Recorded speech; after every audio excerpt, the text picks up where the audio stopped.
Merci de nous rester fidèles. Bienvenue dans votre émission, le débrief pour décortiquer ensemble l'actualité liée au continent.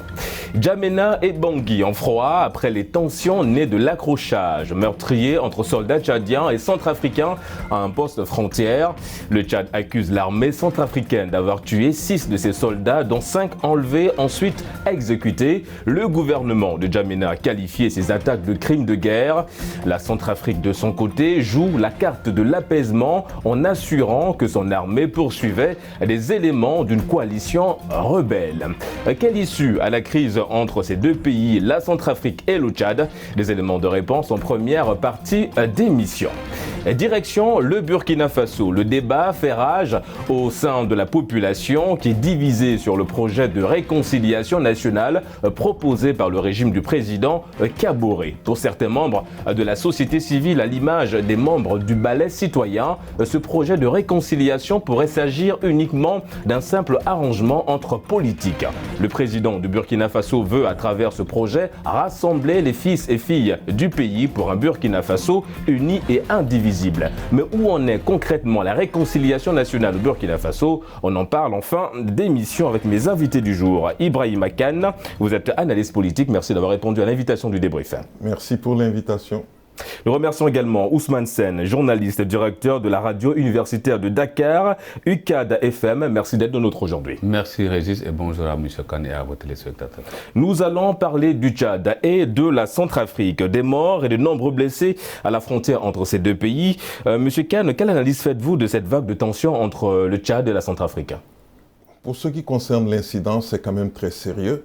Une dizaine de soldats tchadiens pratiquement assassinés par des forces centrafricaines, dans un contexte où le Tchad est affaibli par la mort de son président, par une situation politique instable, mais en même temps où la Centrafrique sort d'élections assez compliquées qui viennent à peine de se terminer. Je pense que ce qui est en jeu dans ce contexte-là, c'est une sorte de réponse du berger à la bergère. C'est-à-dire la crise de la Centrafrique, les crises que la Centrafrique a connues dans ces derniers temps, avaient presque toutes été imputées à une implication du Tchad. Maintenant que le Tchad est plus ou moins dans une situation difficile, c'était peut-être une façon pour les autorités centrafricaines de montrer aux Tchadiens qu'ils existent et qu'ils sont capables de blesser. Selon vous, on est uniquement dans une situation de représailles, c'est un petit peu ça? Représailles, mais aussi un message pour leur dire que peut-être que ce qui se passait avant ne sera plus possible. Vous savez qu'on est dans un contexte où les Centrafricains veulent reprendre leur place en Afrique centrale. Le Tchad est dans une passe difficile de transition politique et les Centrafricains, à travers leur soutien, parce que n'oubliez pas qu'en Centrafrique opèrent des organisations russes, pour ne pas les nommer telles que Wagner, et je pense que c'était aussi un message que ces organisations-là lançaient aux Tchadiens, mais aussi à leur soutien pour leur dire on est là et puis on peut faire du mal. Exactement. On va revenir sur les quelques raisons de ces tensions entre le Tchad et la Centrafrique. Alors, M. Kane a laissé planer évidemment ce doute en parlant de représailles. Du moins, c'est une explication qui peut justifier ces attaques-là. Mais est-ce que c'est uniquement ça? Est-ce qu'il n'y a pas derrière quelque chose d'autre qui peuvent, en tout cas, ces choses-là qui peuvent justifier les attaques de la Centrafrique? En tout cas, ce qui est clair est qu'il y a partie liée toujours avec la situation actuelle du Tchad, parce qu'on sait que le Tchad avant, vraiment c'était une menace pour la Centrafrique, qui considère toujours que tout ce qui peut faire mal au pays vient de la frontière tchadienne. Et d'ailleurs, cette zone-là qui est non seulement litigieuse, est également une zone de repli des rebelles tchadiens, notamment de la CPC. Et ça montre nettement qu'au niveau de la Centrafrique, il y a un réel problème d'abord de sécurité, parce que près de 2/3 du territoire centrafricain est contrôlé par des groupes rebelles. D'ailleurs, c'est pourquoi M. Kane expliquait une situation compliquée pour les élections passées, parce qu'il y avait l'insécurité même pour s'aventurer dans certaines zones. Mais je vois aujourd'hui, à travers cet incident, l'effet différé d'un problème qui a trop duré.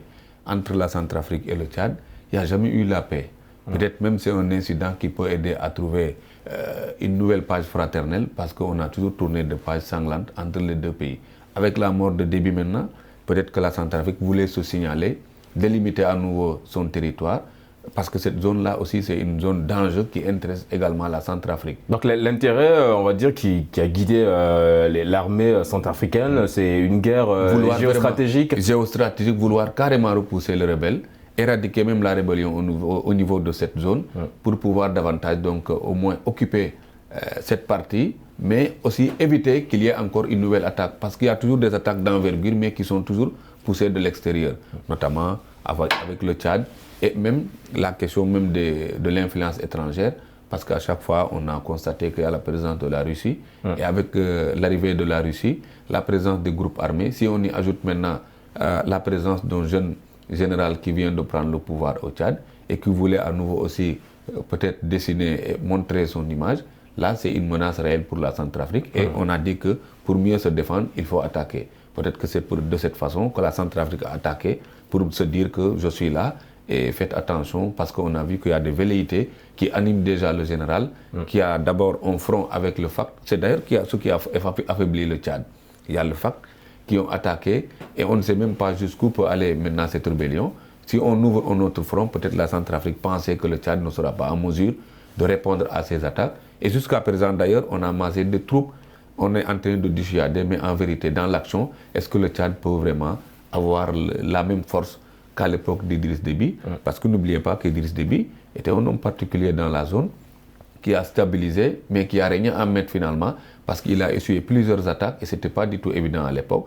Cette fois-ci, peut-être, il est mort au front, comme on le dit, mais on a vu que l'armée actuellement, non seulement disloquée, mais l'héritage n'a pas fait l'unanimité concernant son fils aujourd'hui qui dirige le pays. On parle des attaques de la Centrafrique, M. Kane. On a vu également que le pays, en tout cas depuis cet incident, fait profil bas. Est-ce que l'argument avancé par la Centrafrique est évidemment, je l'ai souligné dans mon introduction, la Centrafrique explique que le pays poursuivait des groupes rebelles. Est-ce que cet argument tient la route, M. Kane? Oui, je pense qu'il y a un peu de vérité dans cet argument, en ce sens où le Tchad a toujours soutenu les groupes rebelles qui opéraient en Centrafrique. L'incident de cette semaine, en tout cas de la semaine passée, je pense que c'est un message très clair à adresser aux dirigeants tchadiens en leur disant les choses ne peuvent plus se passer comme avant. Maintenant, on répondra du tic au tac, on est suffisamment assis, solidement assis maintenant au plan politique et autres, pour pouvoir se permettre de résister à des attaques d'envergure. Mais dans ce cas, M. Kane, pourquoi jouer la carte du double discours? La Centrafrique est même allée jusqu'à présenter ses excuses et reconnaître évidemment l'implication dans ces attaques. Alors si c'était uniquement pour imposer, envoyer un message, pourquoi exécuter des soldats tchadiens? Mais il y a eu mort d'hommes. Et je ne dirais pas que c'est délibérément qu'ils ont tué ces personnes, mais à partir de l'instant où il y a mort d'hommes, plus d'une dizaine, l'État, sur le territoire duquel ces morts ont eu lieu, doit quand même présenter ses excuses. C'est quand même le minimum qu'on peut exiger de l'État.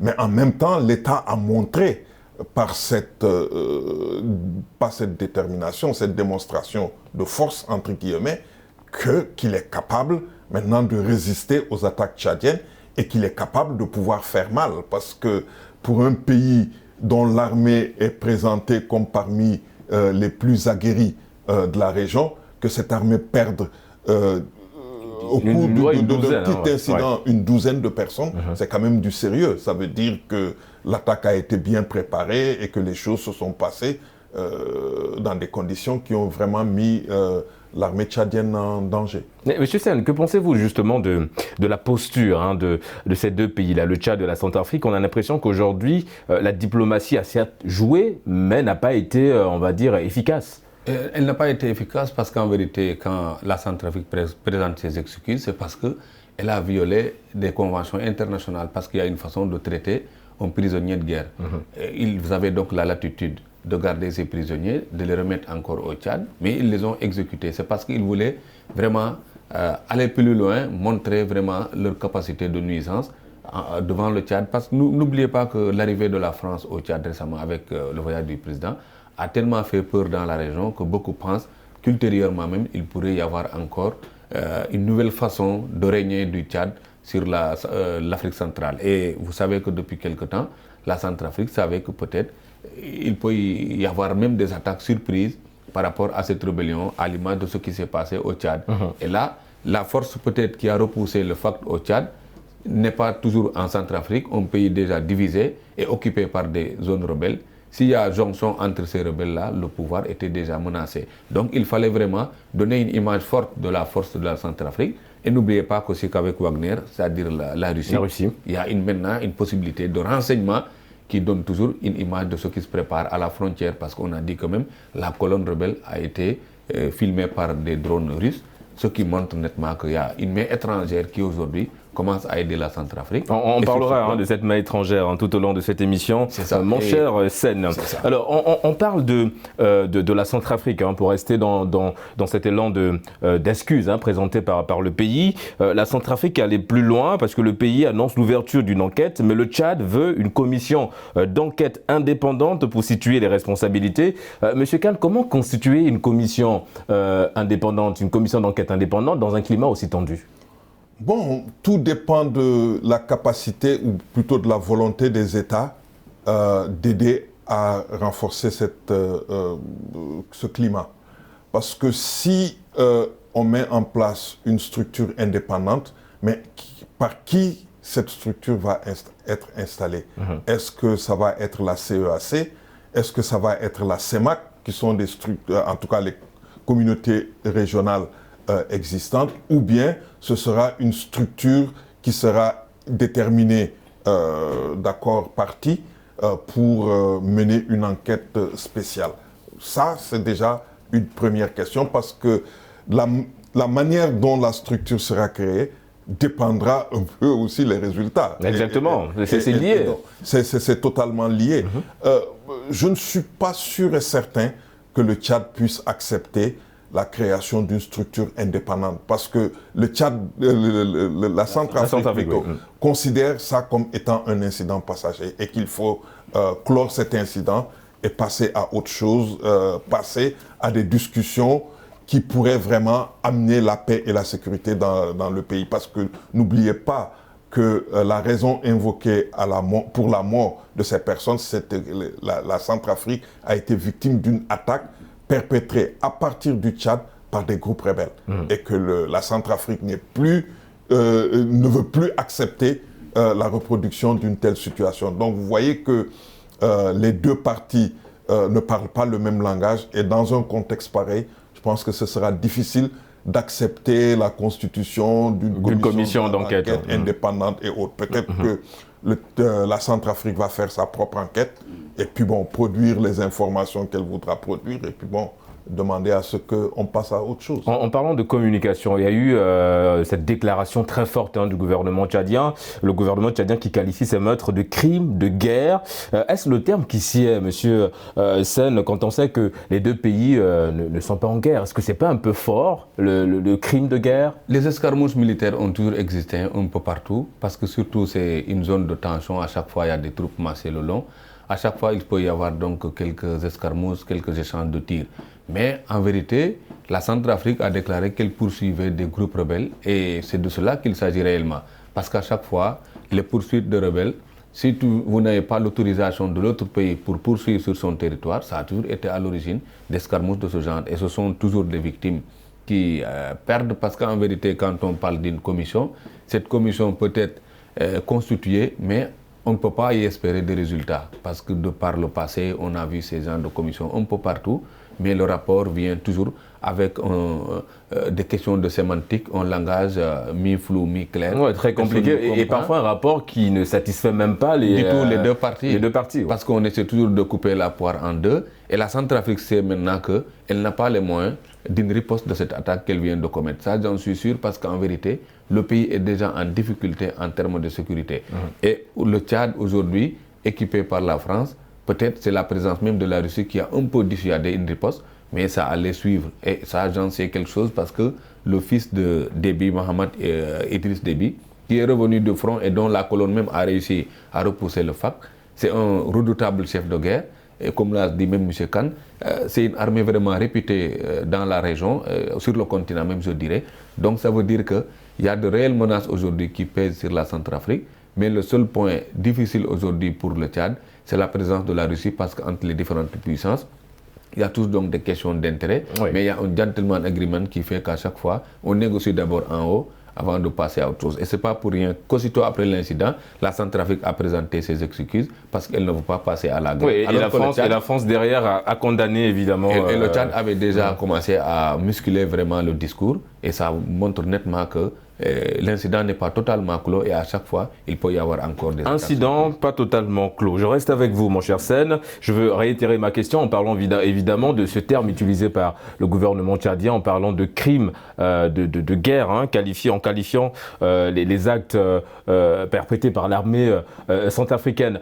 D'aucuns parlent, en tout cas les observateurs, certains parlent en lieu et place d'exécutions sommaires pour qualifier ces meurtres organisés par l'armée centrafricaine. Des exécutions sommaires, c'est une violation d'une convention internationale, parce que aussi il y a des règles quand même qui régissent la vie et la survie du prisonnier de guerre. Peut-être la Centrafrique a violé maintenant un droit international, mais pour des échanges entre les différentes armées, on ne peut pas parler de crimes de guerre, parce que tout est prévu de ce qui est prévisible quand on est au front. Ça veut dire qu'il y a des escarmouches entre soldats, et à chaque fois, ça se solde par des blessés et au pire. Donc le terme ne sied pas, le crime de guerre utilisé par l'armée. Peut-être c'est des accusations pour pouvoir au moins éveiller l'opinion internationale, parce que quand même, il y a toujours donc dans une guerre conventionnelle, on ne doit pas franchir aussi certaines mesures. Peut-être ça a choqué, au-delà même de l'armée, ça a choqué toute personne quand même imbue des droits humains. On parle justement du Tchad et de la Centrafrique. Les deux pays ont signé, M. Khan, un communiqué conjoint où la Centrafrique a reconnu l'attaque en territoire tchadien. Mais est-ce suffisant, le fait de reconnaître uniquement? Bon, je pense que dans le contexte actuel, personne n'a intérêt à complexifier la crise ou bien à continuer de faire des va-et-vient sur cette question. Non, mais le gouvernement tchadien a quand même dit, M. Khan, que ces attaques ne seraient restées impunies. Oui, mais ça, dans le discours, il est bien nécessaire d'avoir un discours musclé, surtout dans un contexte où le Tchad est assailli de toutes parts. Vous savez que le nord du pays fait l'objet à l'heure actuelle d'attaques de la part de groupes venus de Libye. On parle aussi de la région du Darfour qui n'est pas totalement sécurisée. Exactement. Et donc le gouvernement tchadien ne peut pas ne pas avoir un discours musclé. Mais en même temps, il n'a pas intérêt à ce que cette crise-là continue, parce qu'il doit passer à autre chose. Il doit gérer déjà la transition. Qui est on ne peut plus compliquée. Mais je pense également qu'il y a un autre problème dont personne ne parle, c'est la réalité de, comment dirais-je encore, de la solidité de l'armée tchadienne depuis la mort de Déby. Vous savez que c'est une armée qui est pratiquement à base ethnique, mais c'est une armée aussi au sein de laquelle les familles, surtout la famille de Déby, est très présente. Et on sait que dans la famille, tout le monde n'est pas d'accord. Même le fait que le fils soit président a fait l'objet de dénonciations. Oui, il y a eu plusieurs désaccords. Exactement. Et donc, dans un contexte pareil, le Tchad n'a pas intérêt à ce que cette crise-là perdure. Donc, il a besoin de mettre un terme à cela. Et les excuses officielles présentées par une délégation venue spécialement pour cela, je pense, règlent au moins, pour le moment, le problème, en attendant de voir maintenant qu'est-ce qui va devenir des relations entre les deux pays une fois que le pouvoir de Déby sera plus solide, parce qu'il n'a que 18 mois. Et dans 18 mois, il y a beaucoup de choses qui peuvent venir, et je ne suis pas sûr quelque chose puisse se passer pendant cette période transitoire. Et d'ailleurs, les ambassadeurs des deux pays sont en train de négocier pour le rapatriement des corps. On va parler de ces attaques. Alors, ces attaques, vous l'avez également souligné, mon cher Sen, les attaques se sont déroulées à la frontière sur un front de rivalité franco-russe. Quelle analyse, même si vous l'avez déjà un petit peu donné, mais s'il fallait revenir sur cette analyse un peu plus en profondeur de cette, on va dire, ingérence étrangère. En vérité, avec la présence française et russe à cette frontière, on sait nettement que c'est une question d'intérêt, d'enjeu, ce qui veut dire que ce sont ces puissances qui vont finir le conflit, mais pas les protagonistes.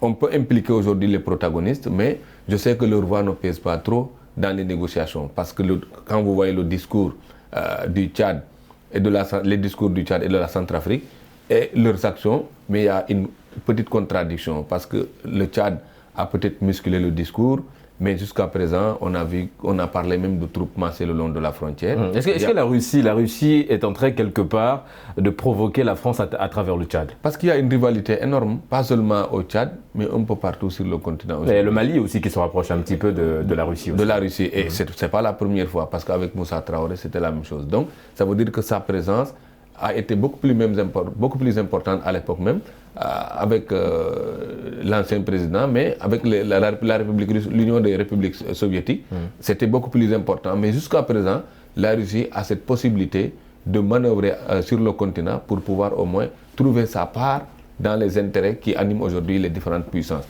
Et pour le cas de la Centrafrique et du Tchad, je vous dis que l'incident n'est pas totalement clos, parce que tout dépendra maintenant de la volonté de ces puissances qui veulent à tout prix aujourd'hui contrôler une partie de ces territoires. Mais surtout avec la présence de Mohamed Idriss Déby au Tchad, parce qu'il est accompagné aujourd'hui par la France, et puisqu'il n'a pas encore les pieds très solides au niveau du Tchad, il est tourné un peu vers la France, et la Russie ne voudra pas à chaque fois que la Centrafrique continue encore d'être, que le Tchad continue encore d'être une terre de repli. Mais ce qui est sûr est que la prochaine attaque ne va pas surprendre le Tchad, si le Tchad n'est pas même sur le point de faire une attaque surprise à la Centrafrique. Monsieur Khan, vous allez dans le même sens que Monsieur Sen. Est-ce qu'il faut s'attendre à des représailles de la part du Tchad? Je pense que l'incident va être clos rapidement, parce que personne n'a intérêt, comme je l'ai dit, à prolonger ce conflit. D'autant que, rappelez-vous, il y a d'abord eu une attaque pendant la période électorale. Bozizé a eu des soutiens, mais tout le monde sait d'où venaient les soutiens de Bozizé. Exactement. François Bozizé, ancien patron qui est devenu, entre guillemets, chef rebelle. Voilà. On ne parle plus de Bozizé, curieusement. Même dans le contexte de cette crise, ça veut dire que Bozizé a été fortement affaibli. Deuxièmement, n'oubliez pas qu'en dehors de la Russie, il y a aussi une forte présence rwandaise en Centrafrique. Donc, la Centrafrique est en train petit à petit d'assurer sa propre sécurité, dans le contexte où même les Nations Unies, vous savez, ont aussi des forces là-bas. Et si cette stabilisation se fait, comme en tout cas suggéré par le nouveau président centrafricain, ça risque de peser lourd dans la balance, surtout quand on sait que le Tchad n'est pas encore sorti d'une période de crise. La Centrafrique peut être vraiment un trouble-fête pour le Tchad dans le contexte de crise qui est en train de prendre forme, parce que les militaires vont tout faire pour garder le pouvoir, alors que la société civile, pour une fois, aidée par les partis politiques, sont en train de tout faire pour démocratiser, entre guillemets, le Tchad. Donc, on est dans une situation où les autorités tchadiennes n'ont aucun intérêt à ce que la crise perdure, surtout avec la Centrafrique. Oui, ils ont quand même renforcé les frontières. Ils ont envoyé beaucoup... renforcer les frontières, c'est une chose, mais être capable d'armer des groupes rebelles pour que ces groupes rebelles-là puissent continuer à déstabiliser la Centrafrique, je pense que cela sera difficile à faire. Et n'oubliez pas également qu'on est dans un contexte où, au Darfour, la crise a repris. Il y a pratiquement... La guerre a repris au Darfour. Donc, le Tchad continue d'avoir une longue frontière avec le Darfour. Boko Haram continue ses actions du côté du lac Tchad. jusqu'à la frontière avec le Cameroun. Et la frontière avec le Cameroun, c'est N'Djamena. Oui, c'est vrai que c'est assez proche. Voilà, hein. donc l'État ne peut pas se permettre toutes ces crises-là, d'autant plus que tu n'es pas bien assis. Mais, monsieur Sen, allez-y. Oui, n'oubliez pas aussi que le Rwanda, à un moment donné, avait soutenu Bozizé dans ses combats avec aussi le Congo à l'époque. Et François Bozizé n'a pas dit son dernier mot. Et moi, je sais qu'à l'heure actuelle aussi, il voudra profiter de cette situation pour se faire entendre et à nouveau donc se signaler. Et je sais que quand il va se signaler, il aura encore le soutien de certaines puissances et de certains pays de la sous-région. Parce qu'en vérité, moi je vois qu'au Tchad, peut-être les armées n'ont pas intérêt à continuer la guerre, mais il y a tellement d'enjeux qu'il y a des groupes même qui tournent autour, qui gravitent autour de cette crise et qui pourraient demain même encore animer des rébellions qui vont à nouveau attaquer la Centrafrique. La Centrafrique, je pense, est en train de faire ce que disait l'autre. Pour se défendre, il faut attaquer. Elle a attaqué, mais en vérité, c'est pour mieux se défendre parce qu'il y a une menace réelle qui pèse sur le pays. Et vous pensez que est-ce que le Tchad était dans cette optique d'attaquer, de déstabiliser la Centrafrique? Monsieur Khan l'a souligné, le Tchad a mieux à gérer. Non, c'est des groupes rebelles D'accord. qui attaquent la Centrafrique. La Centrafrique, maintenant, en poursuivant ces groupes rebelles, peut-être est tombée sur des colonnes tchadiennes. Maintenant, elle a agi d'une façon peut-être qui a un peu énervé son voisin. Et je pense que moi, à chaque fois, je crains toujours les régimes militaires. Parce qu'un militaire aussi ne peut pas faire au-delà de son statut. Un militaire ne peut pas faire au-delà de son statut. Monsieur Khan, en quelques minutes. Il a parlé de Bozizé qui n'a pas encore dit son dernier mot. Je pense qu'on doit maintenant commencer à parler de Bozizé au passé. Pour la simple raison que Bozizé, pour cette fois-ci, s'était appuyé sur des mercenaires pour faire son travail. Et qui a financé ces mercenaires? Qui a financé la guerre de Bozizé? Bon, les gens, beaucoup murmurent que Déby Père a participé à cela. Déby Père n'étant pas, je sais qu'il y a encore des relations entre Bozizé et la famille de l'actuel président parce qu'il a épousé sa femme est d'origine centrafricaine. Mais cela ne peut plus lui donner les coups des franches pour mener un tel tri. Monsieur Khan, je vais vous interrompre parce que nous sommes arrivés au terme de cette première partie. On marque une courte pause et on se retrouve en deuxième partie. À tout de suite.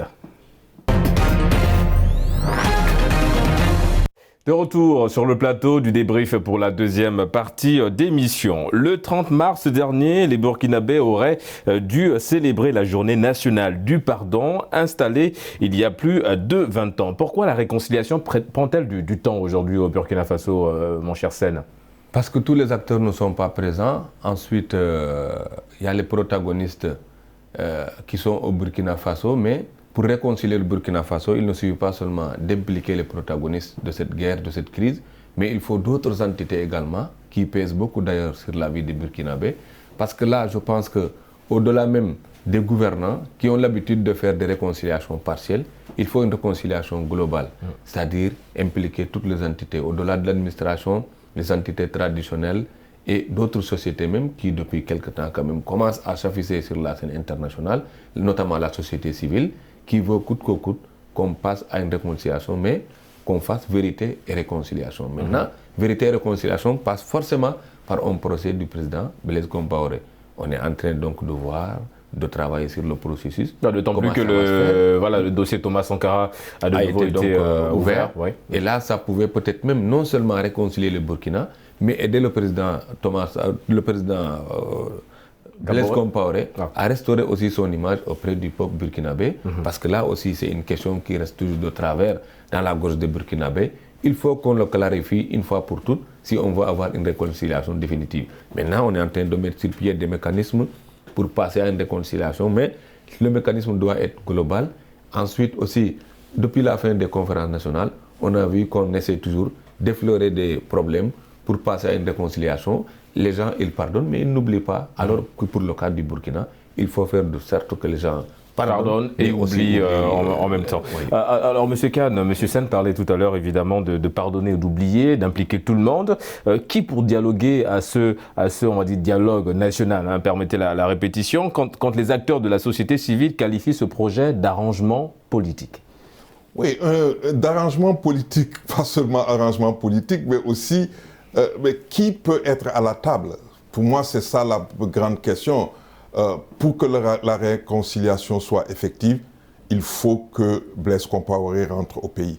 Il faut que Blaise Compaoré soit un peu plus libre pour pouvoir participer à ce dialogue. C'est le facteur majeur, la clé de cette réconciliation? En partie, oui. Parce que depuis que Blaise Compaoré a quitté le pouvoir, le pays est déstabilisé. L'armée est désorganisée, les services de renseignement le sont également. Et Blaise peut être un facteur, un élément important dans le dialogue que l'État essaie de nouer avec ceux qui sèment la terreur dans le centre et le nord du pays.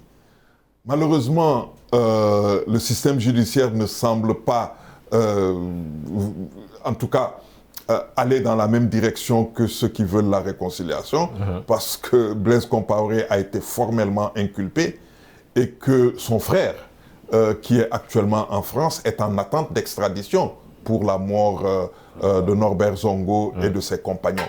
Donc, comment voulez-vous qu'on commence, on jette, en tout cas, on participe au lancement de cette campagne de réconciliation si les acteurs clés risquent de se faire arrêter et de se faire juger. Et je ne vois pas comment Blaise Compaoré et son frère peuvent échapper à la justice, tellement les éléments qui sont à la disposition de la justice sont accablants, pour non seulement sur la mort de Thomas Sankara, mais aussi sur la participation du frère à l'assassinat de Norbert Zongo et de ses frères. Et si Blaise n'est pas là, à quoi va ressembler la réconciliation? À quoi va ressembler la réconciliation? C'est en tout cas la question majeure en ce moment au Burkina Faso. On a parlé de cette société civile représentée en l'occurrence par une organisation que vous connaissez très bien et qui est très impliquée, les citoyens au Burkina Faso. Alors quel devrait être le discours du président Kaboré pour se rapprocher de la société civile afin d'aboutir à une réelle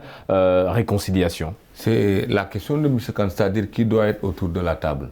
Parce que c'est une table particulière où tout le monde doit pouvoir jouer sa partition. Parce que cette fois-ci, on n'a pas besoin vraiment seulement d'une réconciliation fondée sur une base politique. Mais il y aura la base politique, il y aura la base juridique, mais surtout la base sociale. Parce qu'en vérité, il s'agit d'une question sociale. Il y a des crimes qui ont été peut-être indiqués et qu'il faut élucider aujourd'hui. Il y a aussi possibilité pour le président Blaise Compaoré de revenir au Burkina, de se faire juger et de se faire pardonner, parce que ce n'est pas la première fois. On l'a vu avec Jean Bédel Bokassa à l'époque. André Kolimba l'avait condamné à perpétuité, il a par la suite gracié, il a fini ses jours au pays. Et d'ailleurs, pour la petite histoire, la journée du pardon qui est célébrée chaque 30 mars dans le pays a été instaurée justement par le président Blaise Compaoré. Blaise Compaoré. Donc ça veut dire qu'il doit pouvoir non seulement être l'acteur principal maintenant de cette journée du pardon, mais venir aussi montrer aux Burkinabés que moi, je suis aussi à la hauteur de mon projet, de mes projets, de vouloir fédérer l'ensemble du peuple burkinabé. Et la plus grande difficulté aujourd'hui, c'est de faire venir ces acteurs. Et pourtant, c'est le moment aujourd'hui de le faire parce que sur l'Afrique est sur un nouveau tournant. Un tournant donc d'un nouveau repère de gouvernance. Et ce nouveau repère de gouvernance, c'est la transparence, mais aussi la volonté de pouvoir répondre devant ces actes, de pouvoir rendre compte à tout point de vue, parce que le problème est qu'il y a reddition de compte, mais c'est tellement sélectif et qu'au point que les gens s'interrogent à chaque fois après la fin des pouvoirs. Donc il faut aujourd'hui venir rendre compte, pas de façon sélective, mais venir montrer aux citoyens que j'étais là.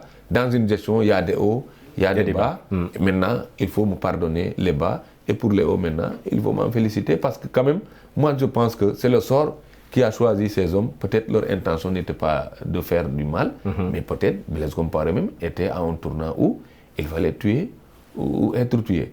Et tout cela donc, ça peut se discuter autour d'une table et ça peut s'oublier également. Et ça a toujours été le propre de l'Afrique, réglé sous l'arbre à palabre. Vous dites que Blaise était dans une situation où il fallait tuer ou être tué, je ne suis pas d'accord parce que au moment où il organisait l'assassinat de Thomas Sankara, il y avait peut-être des contradictions au niveau des deux chefs de l'État à l'époque, mais quand même, tout donne à penser, en tout cas, ce que les historiens en ont dit est très clair, rien ne laissait présager une fin aussi tragique de Thomas Sankara, parce que Thomas Sankara n'était pas dans les dispositions de mettre un terme à la vie de celui qu'il considérait comme son meilleur ami. Donc ça devrait, on devrait nuancer à ce niveau.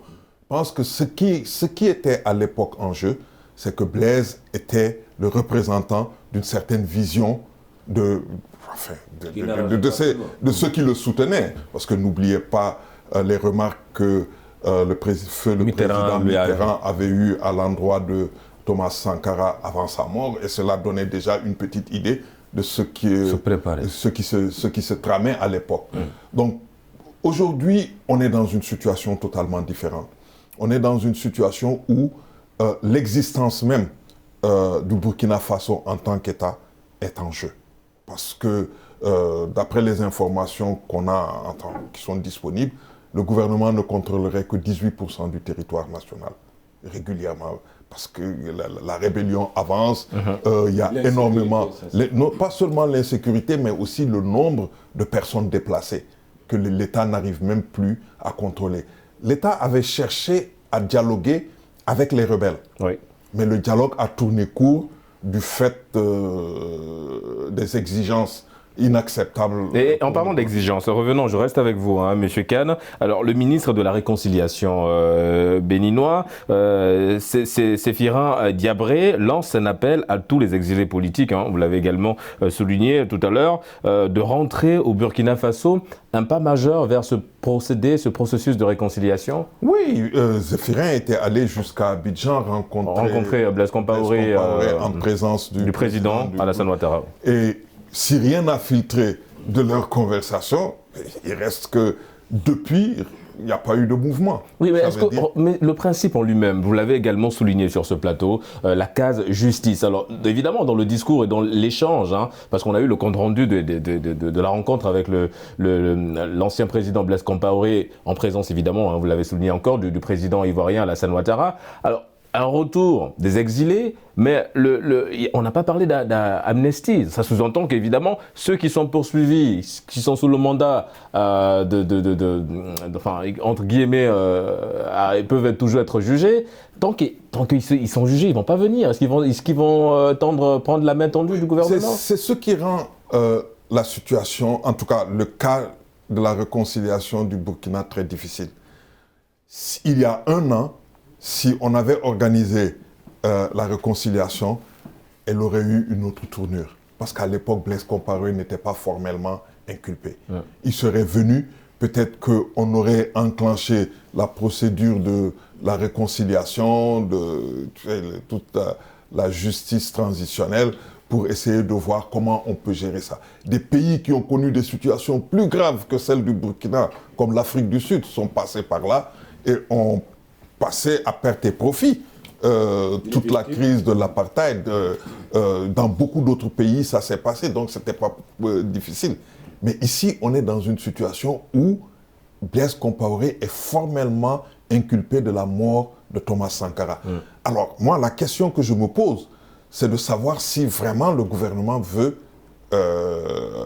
comment dirais-je encore, cette réconciliation. Si cette réconciliation n'est pas seulement du bout des lèvres, ou si cette réconciliation est sincère. Ouais, parce que quand on demande aux gens de rentrer, il faut aussi rassurer. C'est le procureur de la République qui dépend directement du ministre de la Justice, qui a quand même pris la décision d'inculper Blaise Compaoré. Et donc ça, il ne le ferait pas sans l'assentiment des autorités du pays. Alors, Monsieur Kane, un comité chargé de rédiger justement le plan d'action et la stratégie dans le cadre de la réconciliation nationale, composé d'une 60aine de personnes, a été installé par le président, le ministre de la réconciliation. Un signe important qui marque évidemment le changement véritable de l'élaboration des documents devant conduire à ce forum national de la réconciliation. Ça a été important pour vous d'organiser ce comité-là? C'est important, les TDR, mais en vérité aussi le contenu de ces documents ne peut pas à chaque fois refléter aussi la volonté et l'action de la justice. Parce que le seul problème qui réside, c'est celui de la justice. Il faut passer par la justice pour pouvoir une réconciliation. Et visiblement, l'État burkinabé n'est pas dans cette optique-là. C'est pourquoi je dis que Blaise Compaoré a la chance peut-être de venir restaurer son image auprès du peuple. Parce que j'ai nu enseigné, M. Kane, j'ai dit que peut-être, parce que dans un pays dirigé aussi au béret et au char, à chaque fois, les gens sont arrêtés, peut-être en attendant le jour où ils seront exécutés, mais pas le jour où ils seront jugés. C'est pourquoi à chaque fois, quand il y a contradiction, il y a toujours risque de mort d'homme. Peut-être qu'il avait plus peur que Thomas Sankara à l'époque. Il y avait des contradictions, mais peut-être lui, il est allé trop vite en besogne, ou au-delà même de l'incident qu'il opposait à son frère, pensant que peut-être ça peut aller beaucoup plus loin. Et il a anticipé sur une question, malheureusement, qui a été dénoncée par l'ensemble donc, de l'opinion internationale.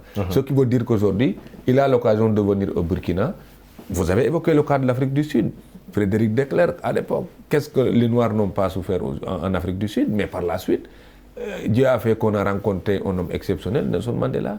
Il a fait un mandat unique, il a créé la nation arc-en-ciel et il a pardonné à tout le monde et tout le monde aussi s'est réconcilié. Mais est-ce que ce qui est valable en Afrique du Sud sera valable au Burkina Faso? Parce que là, il s'agit quand même d'une question internationale, mais qui s'est produite aussi au sommet.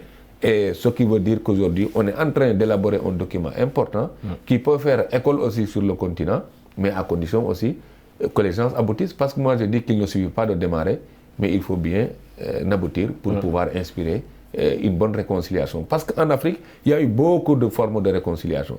On est passé par les conférences nationales. On est passé par les commissions vérité et réconciliation. Et les résultats n'ont pas suivi. Les résultats n'ont pas à chaque fois suivi. Ce qu'on attend du Burkina aujourd'hui, c'est encore un cas d'école qu'il faut aujourd'hui avoir avec Blaise Compaoré et ses alliés. Non, mais Monsieur Kane, on a l'impression que l'ancien président Blaise Compaoré cristallise un petit peu ce processus de réconciliation au Bénin. Alors, on l'a également souligné, au Burkina Faso, pardon, on l'a également souligné, le ministre de la Transition a rencontré Blaise Compaoré et c'est la première fois qu'un ministre du gouvernement de Kaboré rencontre l'ancien président Blaise Compaoré. Comment jugez-vous cette démarche? Bon, par le symbolisme, ça montrait un tout petit peu la volonté de l'État d'aller quand même très loin dans la recherche de la réconciliation. Deuxièmement, je pense que les autorités, peut-être, s'inscrivent dans une logique où il y aurait une rencontre de réconciliation sans la présence effective de Blaise, dans la mesure où, peut-être, à cette occasion, les gens demanderaient pardon, ou Blaise demanderait formellement pardon à la famille de Sankara, reconnaîtrait ses torts, le fait qu'il ait commis un crime, et peut-être que la famille pardonnerait et ferait un geste dans l'intérêt du pays, dans l'intérêt national, pour aller dans cette... Mais on n'en est pas encore là. Et pour moi, le silence qui a entouré l'après-rencontre montre qu'ils ne sont pas tombés d'accord. La réconciliation au Burkina Faso, c'est pas pour maintenant, M. Kane? Ils ne sont pas tombés d'accord, ou bien il y a encore d'autres paramètres à régler ou d'autres questions à régler pour qu'il y ait un début de vraie réconciliation. Alors, moi, la question que je vous pose, vu la situation sécuritaire dans le pays, est-ce que si les choses commencent à devenir compliquées pour le président Kaboré, est-ce qu'il ne va pas jeter à la poubelle son projet de réconciliation et s'attaquer à autre chose? Parce qu'il y a des choses qui sont prioritaires. Ouais, déjà qu'il vient d'être réélu pour un second mandat. Il y a des choses qui sont prioritaires et donc jeter ça. Et puis bon, commencer à activer les autres. Par exemple, on attend l'extradition, puisque maintenant toutes les juridictions ont donné leur accord, l'extradition du frère pour au moins... Parce que si le frère est jugé, peut-être que ça va apaiser un tout petit peu les tensions. Les gens sauront que maintenant, il n'y a plus d'impunité dans le pays. Ça va peut-être aider à réconcilier le frère avec non seulement l'armée à laquelle il appartient, mais aussi avec le pays. Alors, mon cher Sen, est-ce qu'aujourd'hui, la fracture sociale va laisser place au pardon pour justement faire briller ce processus de réconciliation? M. Kane l'a souligné tout à l'heure, peut-être que le retour possible du frère de l'ancien président Blaise Compaoré pourrait apaiser, on va dire, les cœurs. Mais est-ce que vous voyez dans les mois à venir cette fracture sociale-là disparaître et laisser la place au pardon au Burkina Faso? C'est pourquoi je disais que tout est question aussi de prétexte. Parce qu'il y a un moment, peut-être, on pouvait faire cette réconciliation et même passer à autre chose. Mais aujourd'hui, c'est devenu beaucoup plus complexe. Non seulement il y a la famine qui menace, il y a des populations déplacées, il y a l'insécurité totale sur l'ensemble du territoire burkinabé, l'armée essuie des attaques régulières avec mort d'hommes. Oui, parce que la question sécuritaire est très importante d'ailleurs. C'est pourquoi d'ailleurs, quand M. Kanti, il y a d'autres priorités, mais tout le monde est d'accord. On peut aujourd'hui continuer peut-être les négociations, en faire plusieurs rounds peut-être à l'intérieur comme à l'extérieur du Burkina, comme le ministre était allé rencontrer le président Compaoré. Peut-être d'autres délégations peuvent aller rencontrer M. Compaoré, essayer maintenant de jouer peut-être les premiers rôles à l'extérieur avant de venir au Burkina. Mais dans un premier temps, et au moment où nous vous parlons, le Burkina a d'autres priorités et fait face à d'autres urgences. C'est particulièrement sécuriser le pays et permettre à tout le monde aussi de vivre dans de très bonnes conditions parce que la situation sociale est très difficile. C'est pourquoi le président d'ailleurs est encore entre le marteau et l'enclume. M. Kane faisait souligner tout à l'heure la phrase de Mitterrand qui disait à Sankara qu'il est talentueux mais il est insolent. Mais il est travailleur mais il est insolent. Mais aujourd'hui, on sait que le président est travailleur, il a de l'ambition, il a de bonnes intentions, mais aussi il est assailli par d'autres difficultés qui en vérité, au-delà même de menacer les citoyens burkinabés, mais c'est une menace pour son pouvoir qui est appelé aujourd'hui à répondre à toutes ces sollicitations, à toutes ces doléances, et le pays n'a pas encore les moyens de répondre à cette... Surtout que ça reste, on va dire, l'attente phare de ce second mandat du président Kaboré, très attendu par la question justement sur le dossier Thomas Sankara. Monsieur Kane, quels pourraient être les rôles des partis politiques dans ce processus de réconciliation au Burkina Faso? Bon, pour ce qui est de la majorité, je pense que en créant déjà le ministère de la Réconciliation nationale, ils avaient quand même montré que politiquement, ils étaient prêts à cela. En nommant un membre de l'opposition ministre de la Réconciliation, qui était, je pense qu'il était deuxième à l'élection, ça c'était déjà aussi un acte important qui avait été posé. Alors, l'opposition jusqu'à présent n'a pas, n'est totalement pas opposée à la réconciliation. Elle demande simplement qu'un certain nombre d'actes soient posés pour aller dans un... Mais la résistance vient de la société civile. Oui. Et je pense que cette résistance est aussi liée au fait que le président n'a pas associé la société civile à l'élaboration de cette stratégie. Parce que si on veut que toute la société se réconcilie, il faut y associer tout le monde.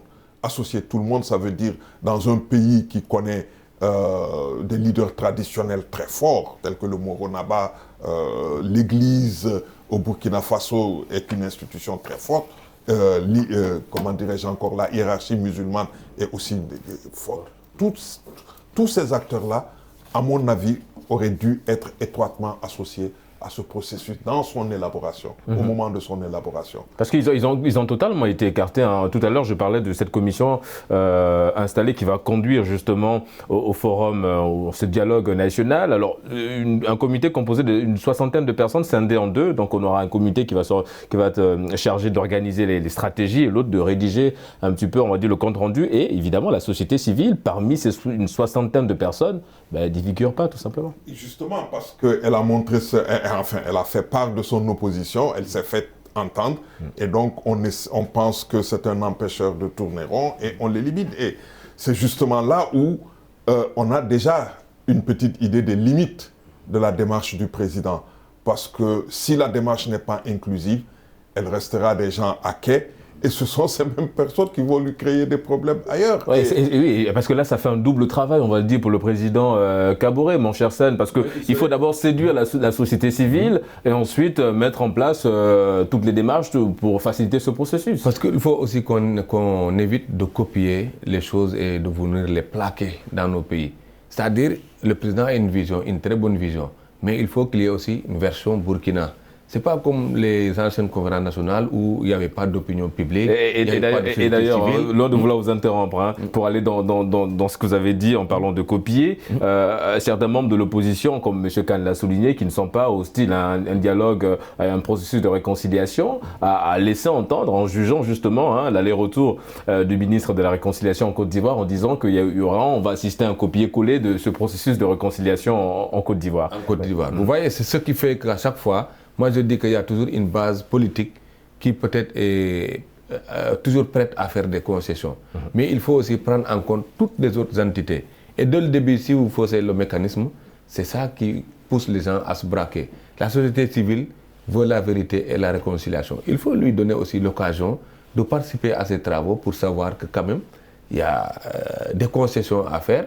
Il y a peut-être l'essentiel qu'on ne peut pas élaguer, mais il y a des choses quand même qu'il faut, des étapes aussi, qu'il faut sauter pour pouvoir permettre à tout le monde de vite oublier et de vite pardonner. Est-ce que ce processus commence mal à partir du moment où on écarte la société civile? Elle commence mal parce que là, il y aura toujours donc un concert de dénonciation un peu partout, il y aura des interdictions et finalement il y aura des arrestations et ça ne fera qu'aggraver la situation et même remuer encore le couteau dans la plaie. Il faut impliquer ces gens-là et c'est tellement facile d'impliquer parce qu'on demande leur vision.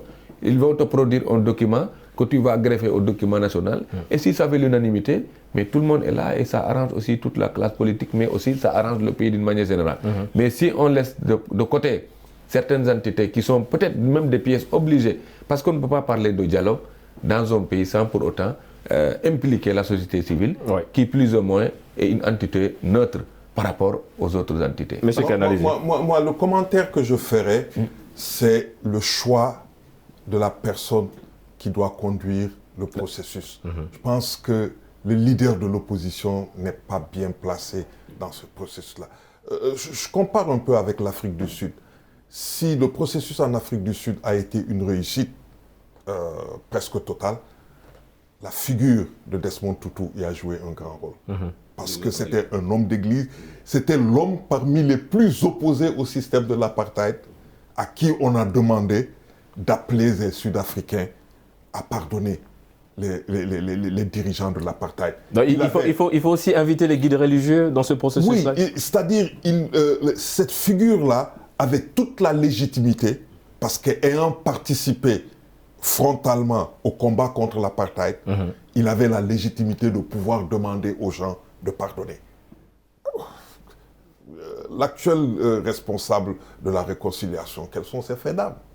C'est d'ailleurs un ancien de Blaise.